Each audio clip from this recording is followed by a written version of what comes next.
An oil tanker ran aground today off the nation's northernmost ice-free port, Valdez, Alaska. One of the worst oil spills in U.S. history brought Americans images of blackened beaches, dying wildlife, outrage, and betrayal. The evidence is that the response was slow and inadequate. Blame soon centered on the tanker captain. It is now clear that the captain of the tanker, who was not on the bridge at the time of the accident, had been drinking.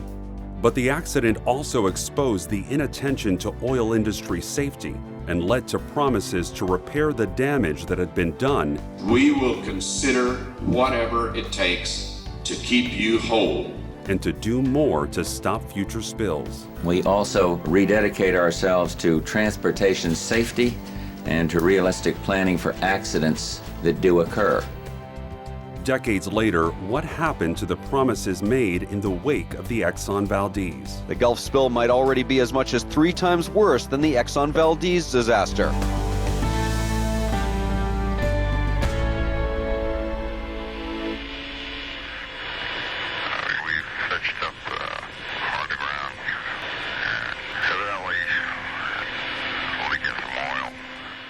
Just past midnight on March 24th, the supertanker Exxon Valdez crashed into a reef off the coast of southern Alaska. One of America's most magnificent waterways is blackened and befouled tonight by the biggest oil spill in American history. 240,000 barrels, 11 million gallons of Alaskan crude oil escaped from the huge vessel. The oil industry's response plans had promised a swift cleanup in the event of a spill. But Ricky Ott was alarmed when she flew over the wreck. We're 9 hours after the wreck, and there was not a speck of promised recovery equipment on the water. This had all been promised within 6 hours, and we were 3 hours past 6 hours, and nothing. Neither Exxon nor Alaska, the oil pipeline company in charge of the immediate response, was ready for such a large spill. Alaska was supposed to have an emergency response team at its terminal in Valdez, but 8 years ago the team was disbanded. The response vessels were either under snow or being repaired. They were completely overwhelmed. Coast Guard didn't quite know what to do. Equipment to fight the spill has to be flown in from as far away as Texas and England. Exxon says it's using all available resources, but it argues the spill is simply too big to surround with booms and skim it up. As images of the spill appeared on the evening news, Exxon began limited tests of chemical dispersants to try to break up the oil. The dispersants were controversial, and it was unclear if they would work or cause even more harm. The chemicals that you use to cause the oil to sink is very dangerous to marine life, and we have to be certain that we cause a minimal amount of damage. But it was soon too late to matter. Winds up to 70 miles an hour virtually shut down the oil spill cleanup operation this morning. The storm had come up and the oil was moving, and almost nothing could be done. Some crews are literally on their knees using absorbent towels to remove the oil from rocky beaches. Less than 15% of the oil was recovered. News cameras captured the damage. 800 miles of shoreline already covered with oil. And the anger. This should have been the easiest spill in the world to clean up. Growing questions about how future disasters of this kind can be prevented, and why there was such a slow response to this spill. At the same time, another storyline was taking hold. The Exxon spokesperson says there might have been a problem with Captain Hazelwood. It seems he had a bit of a drinking problem. Good evening. The captain was drinking. The captain has been fired. That is the sum of it from Alaska tonight. The story became Hazelwood. Top 10 excuses of the Exxon tanker captain. Number 10 was trying to scrape ice off reef for margarita. That's a sensational kind of story. You have an immediate assignment of responsibility, an immediate villain. What was lost in all of that was the company's responsibility. When a pipeline to bring oil from northern Alaska to Valdez was approved back in 1973, the oil industry and the federal government promised to make safety a priority. The Alaska pipeline's on its way. The environment will be saved. The government initially supported double-hull tankers and a high-tech navigation system in Valdez. We were given blanket assurances about safety and spills. In retrospect, I erred in not making sure that almost that what was said was not put in writing. Those promises never materialized, and when the state of Alaska passed its own safety law, the oil industry sued, saying the law infringed on federal authority. The court threw out the state's plan, so no double-hulled tankers, much more freedom to determine where the navigation channel would be. When the pipeline first opened, tankers were closely monitored by the Coast Guard and stayed in the shipping lanes, even when they were clogged with ice flows. Instead of diverting out of the channel, they were supposed to slow down. But by the time the Exxon Valdez left port, the Coast Guard routinely allowed ships to leave the channel to avoid the increasing amount of ice. Slowing down was not something they want to do because time is money. Judging by our radar, I will probably divert from the TSS and end up in the inbound lane if there's no conflicting traffic. Over. A few minutes after that message, the Coast Guard wasn't monitoring the Valdez on its radar. The Coast Guard is supposed to be the check in case the ship makes a mistake, and they weren't watching the ship.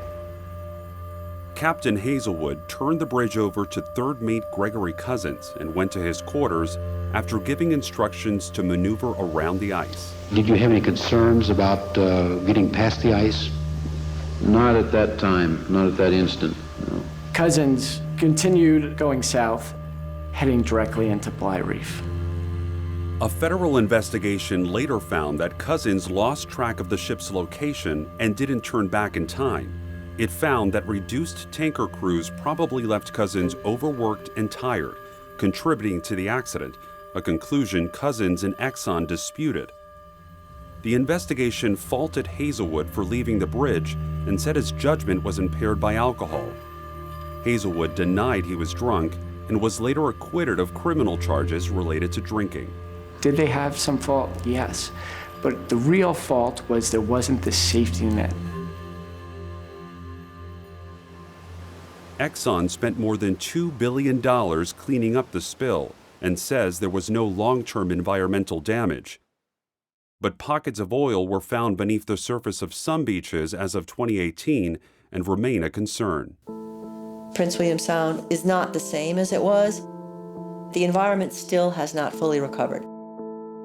Exxon paid $300 million to those hurt by the spill, and a jury later awarded another $5 billion in punitive damages.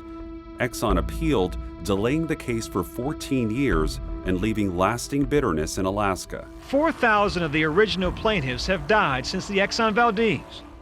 In 2008, the Supreme Court cut punitive damages to 1/10 of the original amount. After the spill, millions of federal dollars were designated for cleanup research, and Congress required better contingency planning, double-hull tankers, and tugboat escorts in Prince William Sound. We were now making traffic out of Valdez probably the safest line of passage anywhere in the globe. The explosion happened at the Deepwater Horizon rig Tuesday night. Now everyone's hoping and praying that the Gulf of Mexico rig doesn't turn into an environmental disaster. The Coast Guard has called off the search for the 11 missing workers. After an explosion on an oil rig owned by BP in 2010, a presidential commission found that many lessons of the Exxon Valdez had been forgotten in the pursuit of offshore oil drilling. I used the phrase that the offense got way ahead of the defense. The potential risks had increased dramatically, but there'd been no commensurate increase in our capability to avoid an accident or to respond to it. It found that the major oil companies had made only a minimal investment in new response technology, and the government had spent less than half the authorized amount on cleanup research. The emphasis is always on preventing these things from occurring, because when they happen, we're not very well equipped to deal with them. The news was again filled with an oil company struggling to contain an 87-day spill 12 times larger than the Exxon Valdez, using much of the same crude cleanup technology from the 1980s. We're still relying on booms, still relying on skimmers, still relying on shovels. The government authorized BP to use nearly 2 million gallons of dispersants whose environmental impact continues to be debated. The key question that scientists are trying to figure out is whether oil dispersants in the deep ocean do more harm than good. The commission also found that while tanker safety improved after the Valdez, the oil industry resisted new offshore drilling safety rules. It was reflective of a culture in the offshore oil industry. We ended up 20 years after Exxon Valdez with an even more serious incident, but no better prepared to avoid it or deal with it. After the spill, BP paid more than $20 billion in penalties, and the Obama administration toughened safety requirements for offshore drilling, some of which were later eased by the Trump administration. It's a pattern of unsettled standards and oversight that environmentalists say raises questions about the industry's preparedness for oil spills of the future. I think the fundamental lesson is, can you sustain the commitment and the effort that was so intense immediately after the event to develop a constantly evolving science of safety and response?